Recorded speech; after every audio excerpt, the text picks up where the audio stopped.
І тепер будемо далі продовжувати.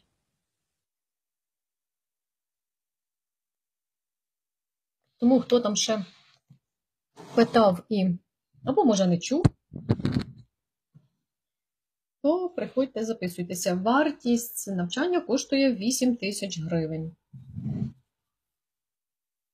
На сайті у нас можна там оформити розтермінування, вірніше оплату частинами від Монобанку, або зразу оплатити всю вартість, тобто як комусь зручно. І також оплату може здійснювати юридична особа. Ми даємо рахунок на оплату, потім акт наданих послуг.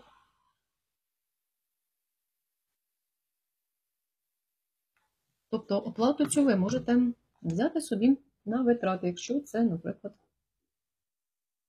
юрособа, загальносистемник.